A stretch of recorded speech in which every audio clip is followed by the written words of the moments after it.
The stories I heard talking to people was heartbreaking. These are the stories of the communities that will be directly impacted if this bill passes.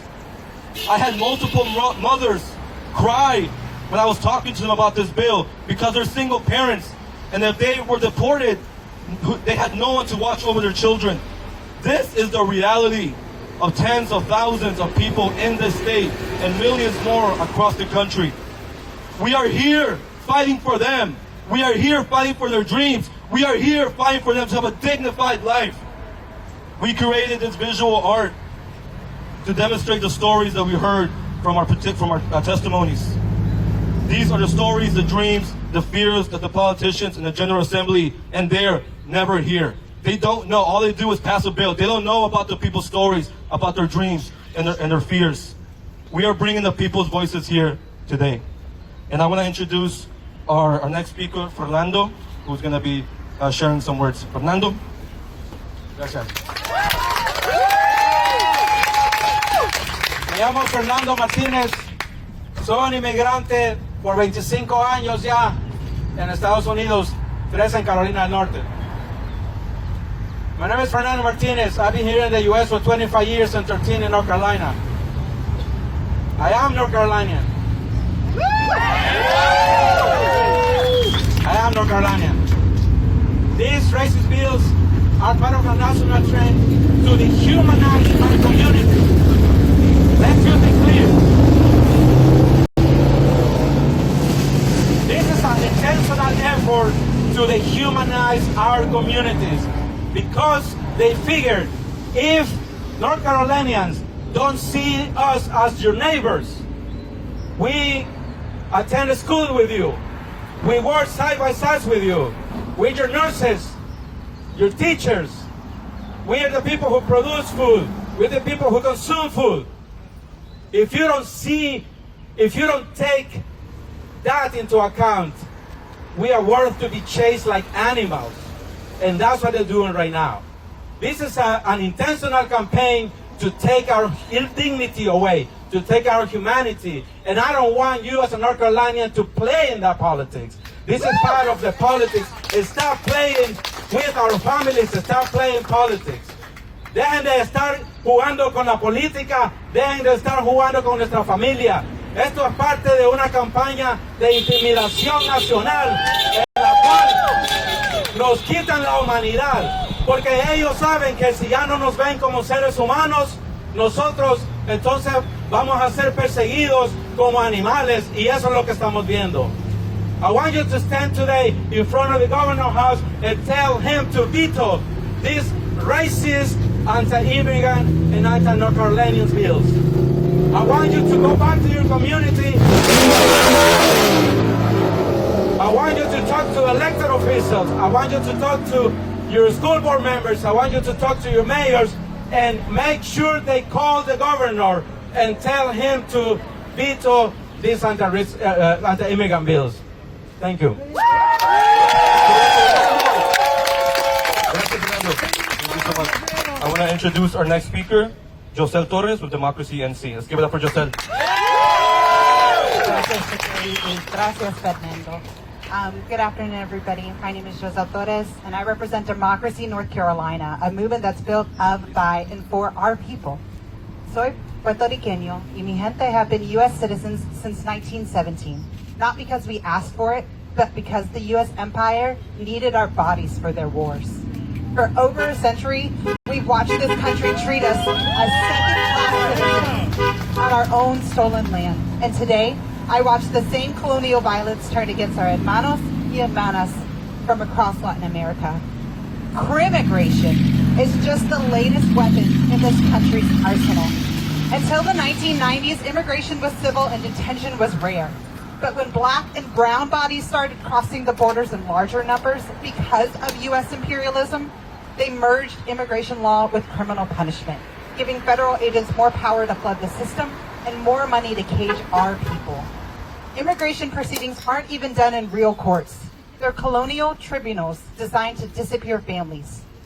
My tío doesn't get a lawyer because there's no Sixth Amendment right to counsel in immigration court, no right to a jury trial, no Fourth Amendment protection against illegal searches and seizures. Wow. And immigration judges aren't even real judges. They're Justice Department employees who report to the president, not the Constitution, processing hundreds of people at once, just like our ancestors endured when lining up for inspection on plantations. As a Borinquen, I recognize this playbook. Trump's mass deportation machine doesn't care about your papers. They're coming for naturalized citizens, legal residents, and anyone who looks like us. They're training local police to be immigration agents, auditing programs to starve our families, and threatening universities that protect our students. In North Carolina, Senate Bill 153 is their blueprint, forcing state police into involuntary agreements with ICE, turning every traffic stop into potential abductions. And Senate bill would strip immunity from counties, cities, and towns that dare protect us. It would allow federal agents to hunt our children on university campuses. But here's what they don't understand. We are children of many, many colonized peoples who survived slavery, genocide, and forced sterilization, building movements that shook empires. From La Isla de Borinquen to La Rio Grande, we are one people facing one system of oppression. Now, we speak to you, Governor Josh Stein. You have the power to stop this colonial violence in its tracks and veto Senate Bill 153. Don't let North Carolina become complicit in the machinery and the weaponry of American imperialism. Do not let our state terrorize and separate families who have already survived so much. And to everybody listening, as Fernando said, call the governor's office now. Flood his phone lines. Show those emails. Send those emails. Show up at his office and demand that we veto SB 153. Because our liberation is bound together and we will be free. But only if we rise in the spirit of our ancestors, like our collective freedom depends on it. Because today and tomorrow, it truly does. Thank you. Thank you so much, Michelle. Thank you. Yes, thank you. We need that context because immigrants don't just come here, out of randomness. There are reasons for everything that happens, right? We have to understand that history in that context, right? In our struggle, because we're not separated.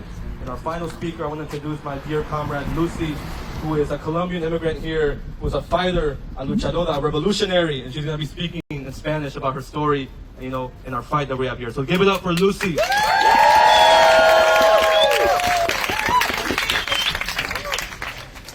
Buenas tardes a todos.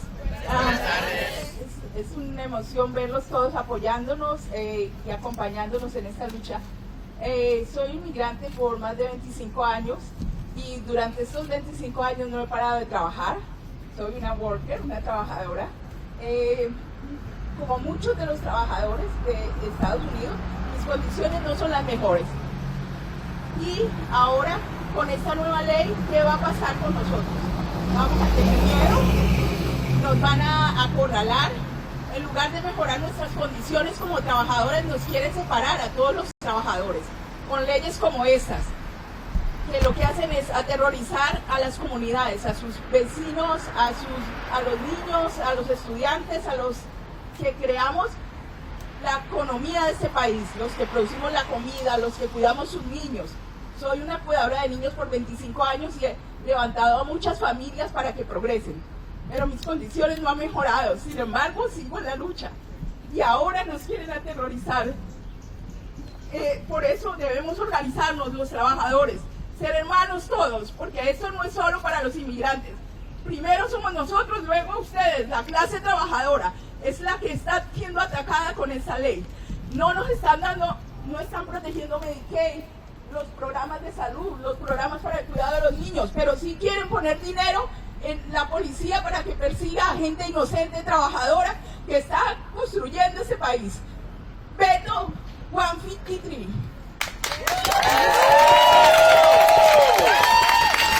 Come on.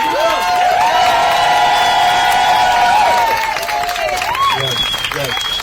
Regardless if you're an immigrant or not, we're all part of the same working class, and we're going to come for all of us.